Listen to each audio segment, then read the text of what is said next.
मुख्तार के इरशादात में रहती है। इसलिए सुख में भी मोमिन रहता है और दुख में भी मोमिन रहता है। वह कोई काफिर है जो सुख मिले तो फिरौन बन जाए, वह कोई काफिर है जो दुख मिले तो खुदा को गाली देने लगे और अपने घर की मूर्ति को उठा के बाहर तोड़ के फेंक दे। यह मोमिन है, अरबों में खेलता है, शुक्र अदा करता है, सजदा बढ़ जाता है। और यह मोमिन है जब मुसीबत आती है तो यह जिक्र करते हुए सब्र करता है। सब्र भी इसके हक में बेहतर है, शुक्र भी इसके हक में बेहतर है।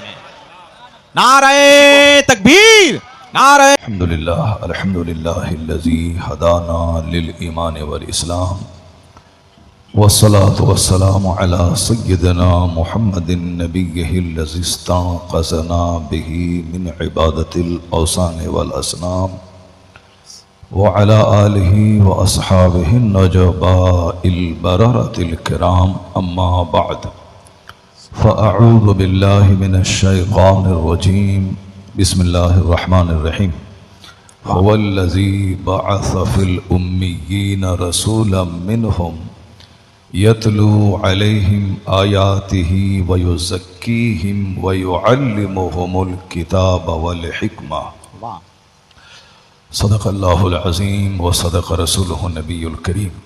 एक बार सारे लोग मिलकर अदब और एहतराम के साथ दोनों आलम के मालिक व मुख्तार, अरबो अजम के ताजदार, सैयदे अबरार व अखियार, हम गरीबों के गम गुसार, दोनों आलम के मालिक व मुख्तार, महबूब परवरदिगार, शफ़ीए रोज़े शुमार जनाब मुहम्मदुर रसूलुल्लाह सल्लल्लाहु अलैहि वसल्लम की बारगाह बेकसपनाह में नजराने दुरूद पेश करने की सआदत हासिल करें। पढ़ें अल्लाहुम्मा सल्लि अला सय्यिदिना व मौलाना मुहम्मदिन मअदनिल जूद वल करम व आलिहि व बारिक व सल्लिम सलातों व सलामन अलैका या रसूलल्लाह।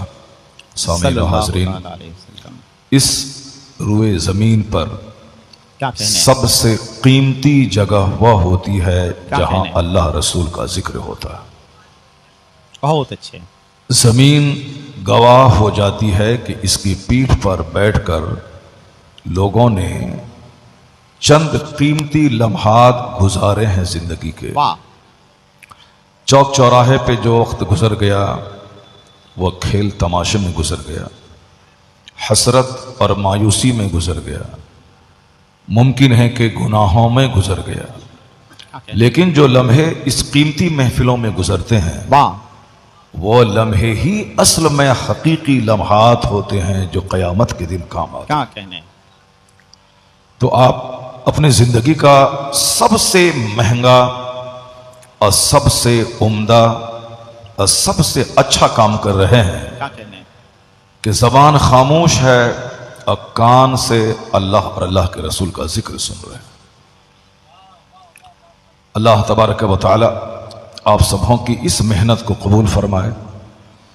यहाँ बैठने के सदक़े में अल्लाह आपको सेहत और तंदुरुस्ती अता फरमाए। मैं कुछ देर खड़े होकर बोलता हूँ ताकि सब पर मेरी नज़र रहे। उसके बाद अगर मैं थक गया तो कुर्सी पर बैठ जाऊँगा। अभी मैं चाहता हूं कि हमारे जो बच्चे सड़कों पे हैं, जो स्टेज से, जो पिंडाल से बाहर हैं, वो सारे बच्चे जान जाएं कि आप अगर यहां आके बैठ गए तो यकीन जाने मुमकिन है कि यह बैठना आपकी जिंदगी में इनकलाब पैदा कर दे। यह बैठना आपकी जिंदगी को जगा दे और बेदार कर दे। सोहबतें रंग लाती हैं।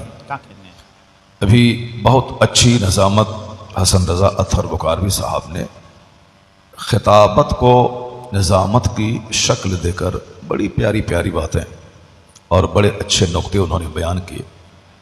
उसी में से एक नुक्ता यह था कि आप चंद लम्हे फरिश्तों के साथ गुजार लें। इस तरह की महफिलों को चारों तरफ से अल्लाह के फरिश्ते घेर लेते हैं और जब तक यहां आप बैठे रहें रहमतों की बारिश में नहाते रहें। और एक लंबी हदीस कभी कभी मैं बयान करता हूं जिसका सारांश यह है कि जहां चंद लोग बैठकर अल्लाह रसूल का जिक्र करते हैं तो अल्लाह तबारक व तआला की बारगाह में पूरी मजलिस की रिपोर्ट फरिश्ते बयान करते हैं। अल्लाह कहता है कि फरिश्तों फशहदू, तुम लोग गवाह रहो कि मैंने सबों को बख्श दिया। अब आखिरी वाला जुमला कोट करने के लिए ही मैंने इस हदीस पाक का सारांश पेश किया। फरिश्ते कहते हैं कि इलाही, उस महफिल में एक बंदा ऐसा भी आ गया था जो जिक्र करने नहीं बल्कि वो किसी दूसरे काम से आया था, बैठ गया। जैसे बहुत सारे लोग जलसे में आते हैं, कोई असद इकबाल की नात सुनने आते हैं, कोई साहब हसन भाई की निजामत सुनने के लिए आते हैं, कोई पीर साहब से बैअत होने के लिए आते हैं, और कोई मुझ जैसे फकीरों की खिताबत सुनने के लिए आते हैं। सब का ज़ौक़ अलग अलग होता है। तो जो लोग अपने ज़ौक़ की तस्कीन पाते हैं वो कायदे से बैठ जाते हैं। जब उनके पसंद का काम होता है तो उनको अच्छा लगता है। और कुछ लोग तमाशा देखने आते हैं कि चलो देखें जलसे में होता क्या है। जलसे में किसी पे जिन्नात सवार होता है। सुना है कि एक आलिम साहब आए और कहा कि मैं बीमार हूं, मेरी तबीयत खराब है, लगातार जलसे हो रहे हैं, इसलिए मैं आज बहुत ज्यादा लंबी तकरीर नहीं कर पाऊंगा, तबीयत हमारी अच्छी नहीं है। लेकिन 5 मिनट के बाद फिर वो इस तरह चीखने लगते हैं कि बैठने वालों को डर लगने लगता है। ऐसा लगता है कि जैसे उन पे जिन्नात सवार हो गया। तो कुछ लोग ये तमाशा देखने आते हैं। क्योंकि हमारी उम्र 54 साल 54 ईयर्स हो गई और 10 साल के बाद से जलसे में खूब हम जाते थे। बचपन में नात पढ़ने जाते थे, उसके बाद जलसा सुनने के लिए जाते थे, फिर उसके बाद तकरीर करने के लिए जाने लगे। मगर 10 साल के बाद से हम यही देख रहे हैं, बचपन में जब से तकरीर सुना करते थे बैठकर, मौलाना साहब आते थे, कहते थे तबीयत हमारी बहुत खराब है, बहुत दूर दराज से चल के मैं आया हूं, सफर में थक चुका हूं, तकरीर आज मुख्तसर करूंगा। लेकिन जब वो शुरू हो जाते हैं 5 मिनट के बाद ऐसा लगता है कोई जिन्नात सवार हो। अब वो चीख, वो पुकार, वो कपड़े फाड़ना, कुर्सी तोड़ना, ये सारी चीजें। तो कुछ लोग ये तमाशा देखने आते हैं कि देखें जिन्नात कब सवार होता है। तो जो जिस तरह का तमाशा देखने आते हैं वो आते हैं। अब कुछ लोग सवाब की गर्ज से आते हैं कि चलो जब तक बैठेंगे रहमतों की बारिश में नहाते रहेंगे। बहुत देखा खोंडों का चेहरा, बहुत देखा लुच्चों लफंगों का चेहरा। आज सुना है कि नाइबीन रसूल जलसे में आने वाले हैं, उनका चेहरा देखकर अपने दिलों का जंग छुड़ाने जा रहे हैं। डकैतों का चेहरा देखने से दिल सख्त हो जाता है, चोरों का चेहरा देखने से आदमी का चेहरा काला हो जाता है। बहुत अच्छे। लेकिन नेक लोगों का चेहरा देखने से दिमाग के गंदे वसवसात का इजाला हो जाता है। आलिमों की सोहबत में बैठने से बंदा नर्म और सॉफ्ट और आजिजो खाकसार हो जाता है। नेकों का चेहरा देखने से आदमी के सीने का घमंड खत्म हो जाता है। क्योंकि आजकल घमंड बहुत ज्यादा लोगों को हो गया है। किसी को हुस्न पे घमंड है, किसी को दौलत पे घमंड है, किसी को अपने 5 बेटों पे घमंड है, किसी को अपनी शोहरत पे घमंड है, किसी को अपनी मुलाजमत पे घमंड है, किसी को अपने दामाद के अच्छे कारोबार पे घमंड है। न जाने किस किस को क्या क्या घमंड है। घमंडों में सब लोग जी रहे हैं। उसकी पहचान ही है कि कोई आदमी किसी को सलाम नहीं करना चाहता, क्योंकि सलाम करने वाला वो सलाम उसको करता है जिसको अपने से बेहतर समझता है। हालांकि ये टेंडेंसी भी सही नहीं है। सलाम करना एक दुआ है। सलाम के माने होते हैं अस्सलामु अलैकुम, का मतलब होता है कि अल्लाह ताला आपको सलामत रखे, अल्लाह ताला आपको सेहत और तंदुरुस्ती अता फरमाए, अल्लाह ताला आपके बाल बच्चों को सलामत रखे। ये सलाम एक दुआ है। और कितनी अच्छी दुआ है, सलामती की दुआ है। तो दुआ बाप अपने बेटे को दे, बेटा अपने बाप को दे, शौहर अपनी बीवी को दे, बीवी अपने शौहर को दे, मौलाना साहब अवाम को दें, अवाम अपने मौलाना साहब को दें। क्योंकि सबको सेफ्टी की जरूरत है, सबको सिक्योरिटी की जरूरत है, सबको सलामती की जरूरत है, सबको आफियत की जरूरत है। सलाम को लोगों ने प्रेस्टीज का जरिया बना लिया कि हम सलाम क्यों करें, हम उससे कम हैं क्या? हमारे पास दौलत है, हमारे पास मकान है, हमारे पास इल्म है, हमारे पास मनसब है, हमारे पास इख्तिदार है, इसलिए हम सलाम क्यों करें? मौलाना साहब कमाते हैं 10,000 महीना मस्जिद में, हम तो एक दिन में 10,000 कमाते हैं। मौलाना साहब को चंदा भी देते हैं, तो मौलाना साहब हमको सलाम करेंगे कि हम उसको करेंगे? उसने सलाम का मफहूम नहीं समझा कि सलाम एक दुआ है। सलाम एक दुआ भी है और सलाम एक इबादत भी है। अगर बंदा एक बार कहता है अस्सलामु अलैकुम तो 10 नेकी मुफ्त में मिल गई। अगर वह रहमतुल्लाह बढ़ा दे तो 20 नेकी मुफ्त में मिल गई। अगर बरकातहू बढ़ा दे तो 30 नेकी मुफ्त में मिल गई। यानी ना उसके लिए वजू करना जरूरी है, ना उसके लिए अच्छा कपड़ा पहनना जरूरी है, ना उसके लिए गुस्ल करना जरूरी है। बहुत अच्छे। नापाक हैं, आप पर गुस्ल फर्ज है, नमाज नहीं पढ़ सकते, तिलावत नहीं कर सकते, कुरान नहीं छू सकते, मगर सलाम तो कर सकते हैं। नापाक हैं, बेवजू हैं, जैसे भी हैं, अस्सलामु अलैकुम व रहमतुल्लाहि व बरकातहू कहा, 30 नेकी मुफ्त में मिल गई।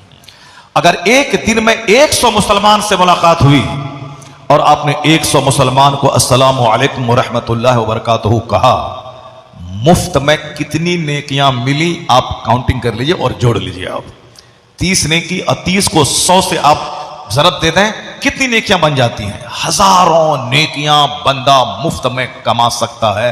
मगर घमंड को क्या कीजिएगा, ये घमंड ने हमें नेकियों से महरूम कर दिया। I am greater than you, मैं आपसे बड़ा हूं। I am better than him, मैं उससे अच्छा हूं। यानी ये जुमला बंदे को तबाह करके रख दिया। अना खैरुम मिन, अना खैरुम मिनक, मैं आपसे अच्छा हूं, मैं उससे अच्छा हूं, मैं उससे अच्छा हूं। मेरे पास किस चीज की कमी है, मैं मुखिया हूं, प्रधान हूं। इसी जुमले ने नेकियों से मुझको महरूम कर दिया। आज मोहब्बतें खत्म हो गई समाज से, घमंड का बोलबाला है, जल से उजड़ गए। नेताजी के आने की बात होती है, 1 लाख लोग मुजफ्फरपुर में जमा हो जाते, लेकिन के नेता आदमी के आने की वजह से फरिश्ता वहां नहीं आता है। फरिश्ता वहां आता है जहां नेक लोग आते हैं। कहने फरिश्ते वहां आते हैं जहां मोमिने कामिल, जहां नेक परहेजगार नमाजी लोग आते हैं। और जहां सर से लेके पांव तक झूठ में डूबा हुआ आदमी आ जाए, वहां से तो बरकतें खत्म हो जाएंगी, वहां से वहां पे तो नहुसतें बरसती हैं। इसलिए इस तरह की मजलिसों में आने के बाद तो गुनाहों के दाग धुलते हैं, घमंड दूर होता है। कुरान हदीस की बात सुनने के बाद लोगों को मकसद हयात मालूम होता है, लोगों को अपनी रिस्पॉन्सिबिलिटीज का अंदाजा लगता है, लोग अपनी ड्यूटीज को जानते हैं कि मेरा कर्तव्य क्या है, मैं क्या करूं। इस्लाम कितना विशाल, कितना महान, कितना बड़ा मजहब है, लोग सीखते हैं। जब तक लोग इस मजलिस में नहीं आएंगे, वो जानेंगे कैसे आदमियत क्या है, मानवता क्या है, ह्यूमैनिटी क्या है, जेंटिलिटी क्या है, वो कैसे जाने कि इंपॉर्टेंस ऑफ नॉलेज क्या है, वो कैसे जाने कि मेरे मजहब का महत्व क्या है। इस तरह की मजलिसों के आने के बाद कुछ नहीं मिलता है, इतना मिलता है पहला असर कि वक्ती तौर पर बंदा आजिजो खाकसार और नर्म हो जाता है और घमंड उससे दूर हो जाता है। और मुसलमानों के बीच बैठने से भी घमंड दूर होता है। अब इस घमंड को दूर करने का एक तरीका हुजूर ने बयान किया था। अच्छे लोगों की सोहबत में तो रहना ही है। हुजूर ने कहा था, अकाल इस्लाम ने फरमाया था कि ला तदखुलूनल जन्नत हत्ता तुमिनू। ये बुखारी शरीफ की हदीस है, तो गौर से सुनिएगा। हुजूर कहते हैं कि जन्नत में नहीं जाओगे जब तक कि मोमिन न हो जाओ। You will not inter paradise until you believe. जब तक तुम ईमान नहीं लाओ, उस वक्त तक तुम जन्नत में नहीं जाओगे। जन्नत में मोमिन जाएगा, चाहे काफिर कोई 1 लाख हॉस्पिटल बना ले, उसका बेनिफिट दुनिया में मिलेगा। कोई अपनी आंख दान कर दे, उसका बेनिफिट दुनिया में मिलेगा। कोई मुशरिक अपना ब्लड डोनेट कर दे, उसका बेनिफिट यहां मिलेगा। क्या कैसे मिलेगा? अगर कोई मुशरिक, कोई कुफार, अगर वह भंडारा चलाता है, गरीबों मिस्किनों को खिलाता है, तो इसकी वजह से उसकी दौलतें बढ़ती हैं। जो लोग नेत्रदान शिविर लगाते हैं, गरीबों मिस्किनों के आंख का मुफ्त इलाज करवाते हैं, उनको इसका बेनिफिट मालूम है कि उसकी दौलतें कितनी बढ़ती हैं। मारवाड़ी खिलाने पे बहुत विश्वास करते हैं, रोजाना 10-20 मिस्किनों को खिलाते हैं और उसका यकीन है कि इससे मेरा माल बढ़ता है। और बिल्कुल बढ़ता है। खिलाने वाला काम कोई भी करेगा, माल बढ़ेगा। जो ब्लड डोनेट करेगा उसको सेटिस्फैक्शन ऑफ हार्ट यानी कल्बी सुकून मिलेगा। जो गरीबों के मसले का हल करेगा उसको सुकून और चैन मिलेगा। तो कुफ्फारो मुशरिकीन कोई भी हो, दुनिया में कुफ्फार अगर नेकी करते हैं तो उसका बदला दुनिया ही में उसको मिल जाता है। बहुत अच्छे। आखिरत में जन्नत नहीं मिलेगी, जन्नत मिलेगी साहिबे ईमान को, बहुत अच्छे। जो हालत ईमान में दुनिया से जाएगा। यह तहफ्फुज़ ईमान कॉन्फ्रेंस का पहला पॉइंट आप तक पहुंच रहा है कि ईमान, अल्लाह ने अगर आपको मोमिन बनाया है, क्योंकि आप मोमिन बनने के लिए मेहनत आपने नहीं किया है। एक आदमी मौलाना बनने के लिए 10 मदरसे में जाता है, 50 आलिमों के पास बैठ करके इल्म सीखता है, तब जाके वो आलिम बनता है। तो अब इल्म दीन हासिल करने के लिए आदमी मदरसों में जाता है, स्कूल कॉलेजेस में जाता है, 50 पढ़े लिखे के बीच में जाता है। तो मोमिन बनना जब इतना बड़ा काम है कि एक बंदा 50 करोड़ का हॉस्पिटल बना दे, 50 खरब का स्कूल बना दे, एक बंदा 50 महासंख्यों रुपया गरीबों मिस्किनों के खिलाने के लिए, यात्री शेल्टर बना के खिलाने के लिए उन्होंने भंडारा चलाने में खर्च कर दे, मगर मरने के बाद उसके लिए कुछ भी नहीं मिलेगा। वहां उसको मिलेगा जो हालत ईमान में दुनिया से चला गया, जो कलमा पढ़ते हुए दुनिया से चला गया। वह 1000 बदअमल रहे, मगर गुनाहों की सजा काटने के बाद या अल्लाह ताला रहमो करम फरमा दे तो पहले ही दिन से वो जन्नत की बहारों में रहेगा महासंख्यों साल। दुनिया में तो चाहे सोने का घर बना लें, चांदी का घर बना लें, चाहे 50 कॉलेज बना लें, पूरे मुजफ्फरपुर का आप मालिक बन जाएं, पूरे महसी का आप मालिक बन जाएं, सारी जमीन खरीद लें, मगर 70-80 साल के बाद 70-80 साल के बाद आपको सब कुछ छोड़ करके कब्रिस्तान में 2 गज जमीन के अंदर जाना होगा। सब कुछ छोड़ दे रहे हैं। सारे दुख का खात्मा 70-80 साल में हो जाता है और सारे सुख का भी खात्मा 70-80 साल में हो जाता है 100 साल के अंदर ही। चाहे मजदूरी करें तो भी मर के 2 गज जमीन में जाना है, चाहे पूरे महसी का आप बादशाह बन जाए तो भी मर के 70-80 साल के बाद 2 गज जमीन के अंदर चला जाना है। ना यहां का दुख हमेशा रहता है, ना यहां का सुख हमेशा रहता है। और जो इस फॉर्मूले को जान गया, कोई दुख उसे काफिर नहीं बना पाएगा और कोई सुख उसे फिरौन नहीं बना पाएगा, क्योंकि वह जानता है ना यहाँ के दुख को करार है, ना यहाँ के सुख को करार है। जो इस दुनिया को छोड़ के जाना है और जाने के बाद जिस दुनिया में जाना है वहां का एक दिन 50,000 साल के बराबर है। उस दुनिया का खात्मा नहीं है, वहां मौत नहीं है, मौत को ज़बह कर दी जाएगी। इसलिए बुजुर्गों ने कहा है असल इज्जत वहां की, असल राहत वहां की, असल सुख वहां का और असल में दुख भी वहां का।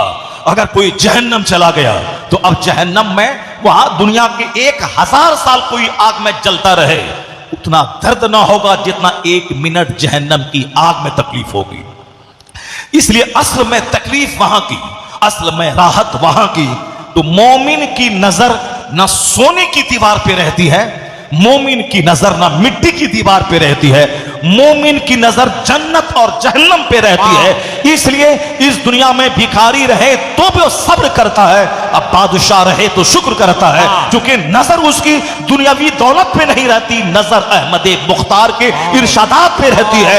इसलिए सुख में भी मोमिन रहता है और दुख में भी मोमिन रहता है। वह कोई काफिर है जो सुख मिले तो फिरौन बन जाए, वह कोई काफिर है जो दुख मिले तो खुदा को गाली देने लगे और अपने घर की मूर्ति को उठा के बाहर तोड़ के फेंक दे। यह मोमिन है, अरबों में खेलता है, शुक्र अदा करता है, सजदा बढ़ जाता है। और यह मोमिन है जब मुसीबत आती है तो यह जिक्र करते हुए सब्र करता है, सब्र भी इसके हक में बेहतर है, शुक्र भी इसके हक में बेहतर है।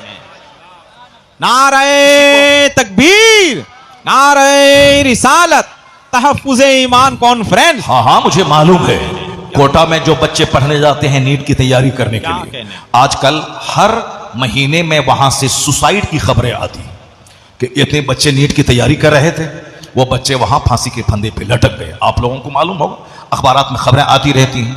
बच्चे गए, अब उनको लगा कि मैं डॉक्टर नहीं बन पाऊंगा, मेरे माँ बाप की उम्मीदें हमसे वाबस्ता हैं, तो अब मैं क्या करूंगा?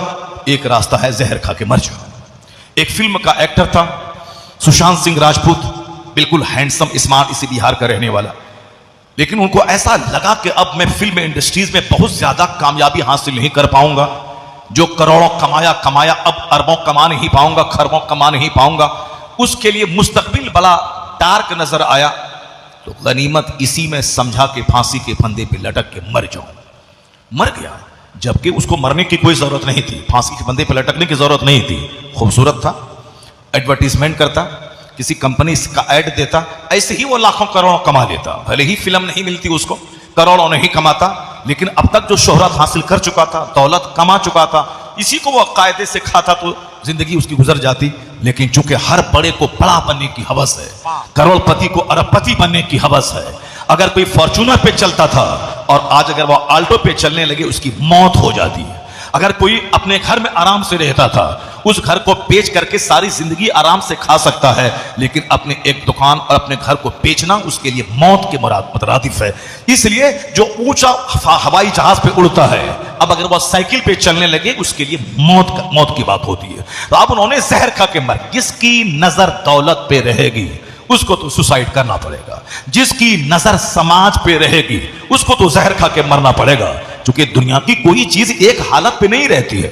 यहां दिन आता है, रात आती है, रात के बाद दिन आता है। अभी 10 दिन पहले बदन जल रहा था, अभी रात कूल हो गई, रात ठंडी हो गई। अब चादर ओढ़ के सोना पड़ रहा है। गर्मी थी अब नहीं रही, बारिश थी अब नहीं रही, आंधी थी अब नहीं रही, तूफान था अब नहीं रहा।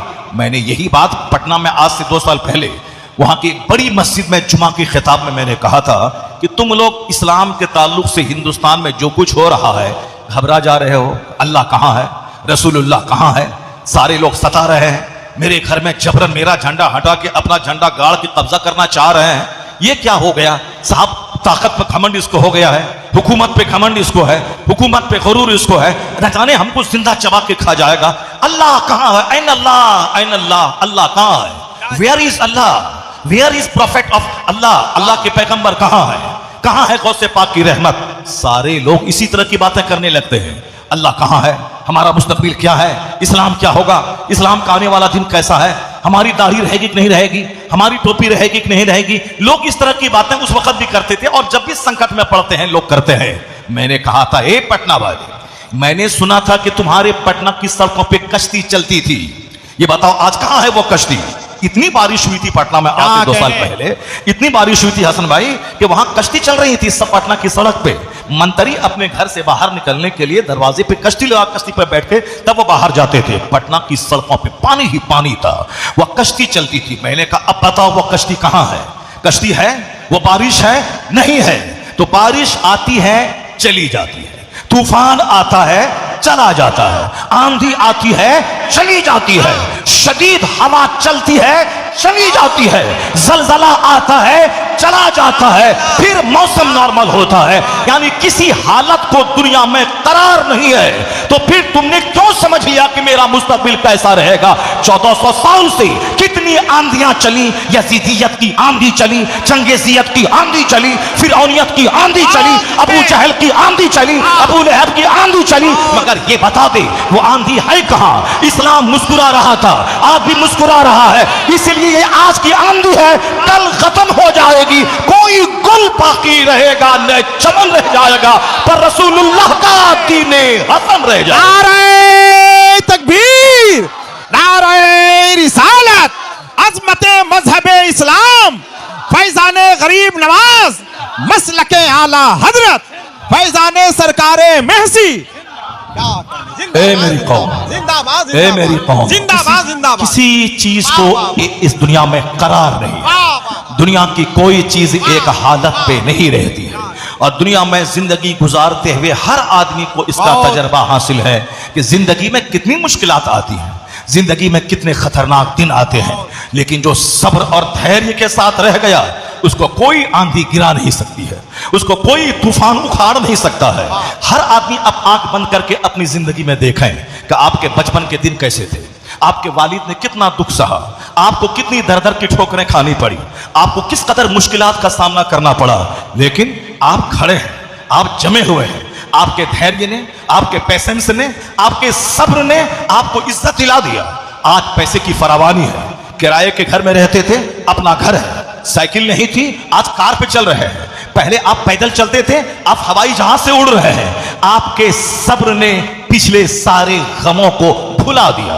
आप सेटिस्फैक्शन ऑफ हार्ट के आपके पास है, तसल्ली कल्ब आपके पास है। गरीब थे, मालदार हो गए।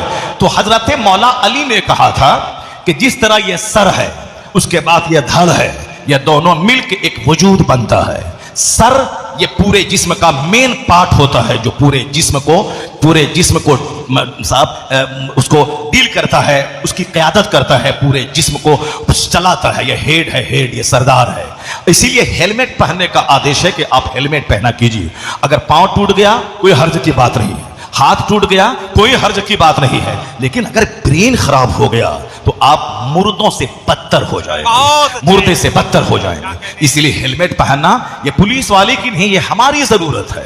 अब अगर कोई हमारा बच्चा ये समझता है कि पुलिस वाला सख्ती कर रहा है, हेलमेट पहनना है, अरे इस रास्ते से उस रास्ते से चले जाएंगे, ये गलती है। पुलिस वाले की जरूरत नहीं, वो हेलमेट हमारी जरूरत है। और जिस दिन सारे बच्चे जान गए कि हेलमेट हमारी जरूरत है, वह बोझ नहीं समझेगा, वह शौक से हेलमेट पहनेगा, शौक से हेलमेट पहनेगा। और ये जान लेगा, हम लोग भी हेलमेट पहनते हैं कभी कभी घर में, जब बाइक चलाते हैं, घर से मदरसा जाते हैं, मगर वो जो यहाँ पे क्लिप लगाना होता है वो बड़ी उलझन हमको होती है, वो हम उसको नहीं लगाते हैं। लेकिन पुलिस वाले कहते हैं कि इसको अगर नहीं लगाएंगे तो फाइन करेंगे। क्यों? उसमें हमारा भला है।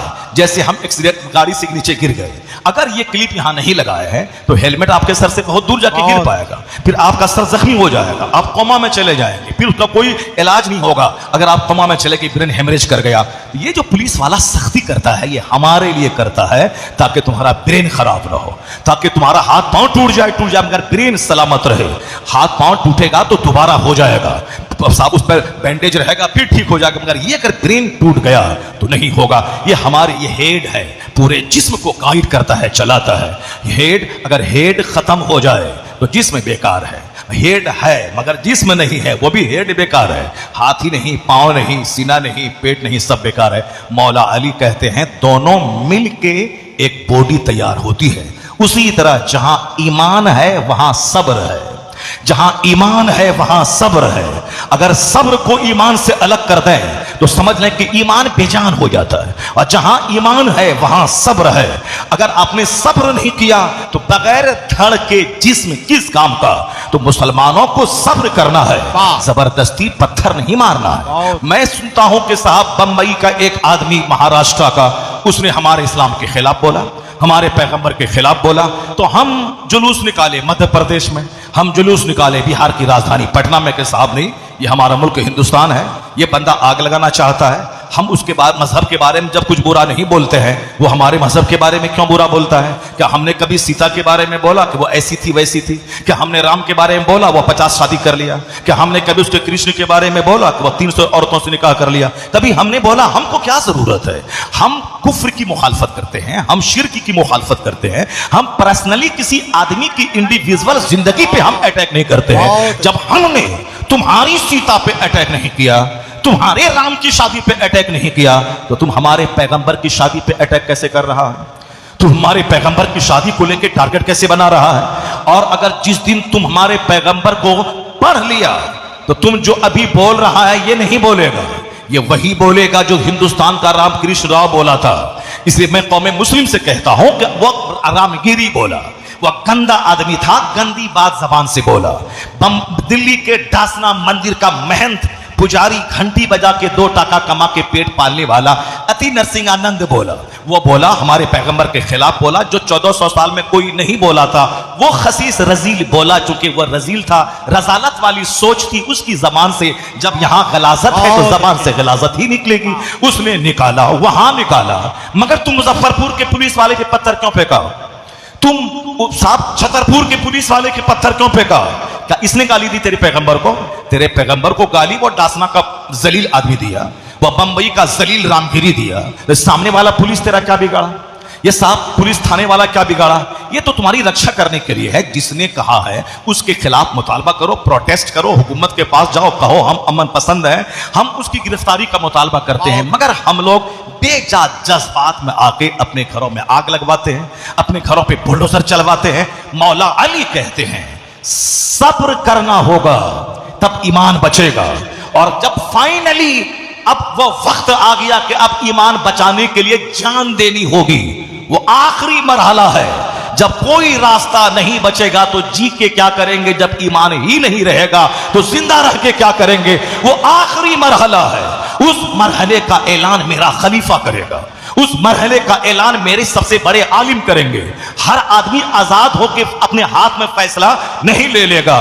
तो मैं कहता हूं जिस जमाने में ऐसे हालात पैदा हो जाए, बहुत कड़ा सब्र करना होगा, बहुत ज्यादा धैर्य रखना होगा। हर गली कूचे में चलने वाला कोई मुसहर, कोई दलित, कोई गिरा हुआ आदमी मेरे इस्लाम के खिलाफ बोलेगा तो हम दौड़ के उसका गला नहीं थाम लेंगे, हम उसका कॉलर नहीं पकड़ लेंगे, आए दिन रोजाना कितने लोग हैं जो इस्लाम के खिलाफ बोलता है, वजू के खिलाफ बोलता है। अभी पाकिस्तान में एक गैर मुस्लिम लड़की ने सवाल किया कि साहब इस जमाने में पानी की किल्लत है, पानी मिल नहीं रहा है, सेफ वाटर का ऐलान हो रहा है और आप 5 वक्त वजू में पानी बहाते हैं, ये आखिर ये कौन सा इस्लाम है जो पानी इस तरह बहाने का आदेश दे रहा है? आप पानी बहा रहे हैं, वहां पानी मिल नहीं रहा है और आप ये क्या कर रहे हैं? ये बताइए कि अब दिमाग में एक सवाल पैदा हुआ, सवाल दाग दिया। अगर थोड़ी देर के लिए वह समझ लेता कि दुनिया में पानी एक बड़ी नेमत है अल्लाह की, कोई किसी फैक्ट्री में पानी तैयार नहीं हो सकता है, तो जो अल्लाह हमें पीने के लिए पानी दिया है उसी अल्लाह की इबादत करने के लिए हम पानी से वुजू कर रहे हैं। तो 1 लीटर पानी नहीं, अगर सारा समंदर खर्च करना पड़े खुदा की इबादत के लिए तो आदमी को कर देना चाहिए कि जो अल्लाह हमें पानी देने वाला है उसी खुदा की इबादत के लिए हम पानी बहा के वुजू कर रहे हैं और गुस्ल कर रहे हैं। ये इबादत खुदा की हो रही है। अभी पंडित जी के बारे में एक क्लिप आया, साफ सही है कि गलत है, वल्लाह आलम भी सवाब। कहा गया कि जब तक ये नमाज सड़क पे पढ़ी जाती रहेगी यह दंगा होता रहेगा, इसलिए क्या मतलब नमाज को बंद कर दिया जाए, नमाज होती रहेगी तो दंगा होता रहेगा। ये नेगेटिव सोच है उसकी। और मेरी सोच क्या है, नमाज जब होती रहेगी तो दंगा खत्म हो जाएगा, क्योंकि नमाज घमंड तोड़ती है, नमाज आदमी को सॉफ्ट बनाती है, नमाज आदमी को जन्नत का तलबगार बनाती है, नमाज आदमी के सीने से गुरूर मिटाती है, नमाज गंदे ख्याल खत्म करती है। नमाज अगर दुनिया में बढ़ गई तो ज़िना रुक जाएगा, चोरी रुक जाएगी, शराब नोशी रुक जाएगी। इसलिए कितने गंदे हो तुम कि अगर रेलवे स्टेशन पे कोई एक जवान लड़का जवान लड़की दोनों आपस में चिपक रहे हैं, पुलिस वाला देख के मुस्कुरा रहा है, नहीं कहता है कि तवाइफ का कोठा नहीं है, यह रेलवे का प्लेटफॉर्म है, यह गंदा काम करने की जगह यह नहीं है। लेकिन वहीं अगर मैं मुसल्ला बिछा के नमाज पढ़ता हूं, यह पुलिस वाला आ जाता है धमक के कि यह नमाज मस्जिद नहीं है, यह नमाज पढ़ने की जगह नहीं। कितनी तुम्हारी ज़हनियत गंदी हो गई। मैं अपने खुदा की इबादत कर रहा हूं, इबादत करने वाला सॉफ्ट हो जाता है तो तू कहता है ये प्लेटफॉर्म है, मस्जिद नहीं है। लेकिन कोई वहां पर सरेआम लोगों का दिमाग खराब करने के लिए साहब चूमा चाटी कर रहा है तो तुम उसको नहीं बोलता है कि यह तवाइफ का कोठा नहीं, यह प्लेटफॉर्म है। जहां गंदी सोच रहेगी वहां कभी प्रोग्रेस नहीं होगा, तरक्की नहीं होगी। और सुन ले मेरी बात, मैं नहीं तेरा मानने वाला और तेरी पार्टी का एक जबरदस्त cadre leader doctor Ramakrishna Rao, जो भाजपा बीजेपी पार्टी का फाउंडर लीडर है।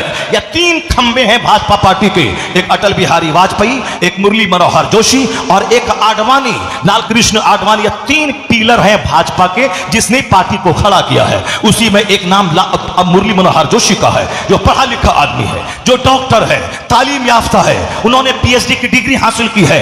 यह दासना के मंदिर में गाली दे के 2 रुपया कमाने वाला ये तो जाहिल आदमी है। या रामगिरी जैसा घंटी बजा के 2 रुपया कमाने वाला ये तो जाहिल आदमी है। मगर Murli Manohar Joshi PhD degree holder है, पढ़ा लिखा आदमी है और बीजेपी पार्टी का फाउंडर लीडर है। उसने, मैं कोई व्हाट्सएप पढ़ के नहीं, आज से 6-7 साल पहले कानपुर के एक जलसे में शरीक होकर मैं सुबह सुबह कानपुर स्टेशन पे आया। आदत के मुताबिक मैंने हिंदी का अखबार लिया। उस अखबार के पहले पेज पर खबर देख के मेरा चेहरा चमक उठा।